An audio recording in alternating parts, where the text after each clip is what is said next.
போலீசாரின் கடமைகளுக்கு இடையூறு ஏற்படுத்தியதாக தெரிவித்து கைது செய்யப்பட்ட கர்வல கஸ்பிப பிரதேச சபையின் உபதலைவர் சமிந்த ருவான் ஸ்ரீ பெரேரா இன்று பிணையில் விடுதலை செய்யப்பட்டார். உபதலைவரை நீதிமன்றத்திற்கு அழைத்து செல்ல போலீசார் முற்பட்ட போதிலும் பிரதேசவாசிகளின் எதிர்ப்பு காரணமாக அதனை செய்ய முடியாமல் போனது. இது தொடர்பான மேலதிக தகவல்களை 10:45 பிரதான செய்தியில் எதிர்பாருங்கள். செல்லக்கதிர்காம பகுதியில் இன்று நடைபெற்ற கூட்டம் ஒன்றில் ஜனநாயக கட்சியின் தலைவர் சரத் பொன்சேகா கல்வி மற்றும் சுகாதாரம் தொடர்பில் கருத்து தெரிவித்தார். உயர்கல்வியை தொடர முடியாது 3,75,000 பிள்ளைகள் வீட்டில் இருக்கின்றனர். அதற்கான மானியங்கள் ஒதுக்கப்படுவதில்லை.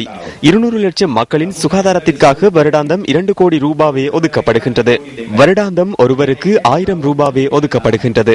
அதிலும் மருந்து பொருட்களை கொண்டு வரும் போது 40 வீதத்தை திருடுகின்றனர். அவ்வாறு எனின் வருடாந்தம் ஒருவரின் சுகாதாரத்திற்கு 600 ரூபாவே எஞ்சுகின்றது. அதன் ஊடாகவே வைத்தியசாலைகளை கட்டியெழுப்ப வேண்டும். வைத்தியசாலை நடவடிக்கைகளை முன்னெடுத்து செல்ல வேண்டும். வைத்தியர்களுக்கு சம்பளம் வழங்க வேண்டும். ஊழியர்களுக்கு சம்பளம் வழங்க வேண்டும். இவை அனைத்தையும் செய்தால் வருடாந்தம் ஒருவரின் சுகாதாரத்திற்காக 100 ரூபாவேனும் அரசாங்கம் செலவு செய்யவில்லை. இதேவேளை கதிர்காமத்தில் இடம்பெற்ற விசேட சமய வழிபாடுகளிலும் சரத் பொன்சேகா கலந்து கொண்டார்.